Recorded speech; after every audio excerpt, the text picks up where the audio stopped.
ನಮ್ಮ ಹುಡುಗರ್ನೆಲ್ಲ ಮೀಟ್ ಮಾಡಿ ತುಂಬಾ ದಿನ ಆಗಿತ್ತು. ತುಂಬಾ ದಿನ ಅಂದ್ರೆ ಒಂದು 2 days ಆಗಿತ್ತು. ಅಯ್ಯೋ ಈ ನನ್ ಮಕ್ಳು ಮತ್ತೆ ಶುರು ಮಾಡಿದ್ರಯ್ಯ. ಅದಕ್ಕೇನೆ ಇವತ್ತು ಎಲ್ಲರೂ ಸೇರಿ ಸಿಟ್ಟಿಂಗ್ ಹಾಕಿದ್ವಿ. ಲ್ಯಾಟ್ರಿ ಇದೇನು ಸ್ಪೀಕರ್ ಅಂತ ನೋಡ್ತಾ ಇದ್ದೀರಾ, ಇದು JBL ಪಾಕೆಟ್ ಸ್ಪೀಕರ್. 4-5 ಫೋನ್ ಅಲ್ಲಿ ಒಂದೇ ಸಾಂಗ್ ನ ಪ್ಲೇ ಮಾಡಿದ್ರೆ ಎಷ್ಟು ಸೌಂಡ್ ಬರುತ್ತೋ ಅಷ್ಟು ಈ ಸ್ಪೀಕರ್ ಅಲ್ಲಿ ಒಂದ್ರಲ್ಲೇ ಬರುತ್ತೆ. ಈ ತರ ಒಂದು ಮ್ಯಾಟ್ರೇ ನಮಗ್ ಗೊತ್ತಿಲ್ವಲ್ಲಣ್ಣ. ಇವ್ರ ಹೆಸರು ಕಿರಣ್ ಅಂತ, ಇವ್ರ ಹೆಸರು ಶೇಖ್ರಿ ಅಂತ. ಸರಿ ಹೇಳ ಮಚ್ಚ ಕ್ಲೀನ್ ಆಗಿ.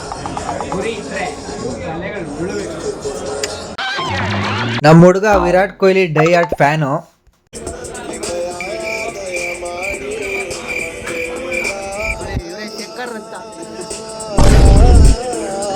Let everyone know ಇದು RCB ಹೊಸ ಅಧ್ಯಾಯ. ಫೈನಲಿ ನಾನು ಹೇಳೋದು ಏನು ಅಂದ್ರೆ ಈ ಸ್ಪೀಕರ್ ಪ್ರೈಸ್ ಬಂದು 250 ರೂಪೀಸು. ಇದನ್ನ ತಗೊಂಡಿರೋದು ಸಂಡೇ ಬಜಾರ್ ಬೆಂಗಳೂರಲ್ಲಿ.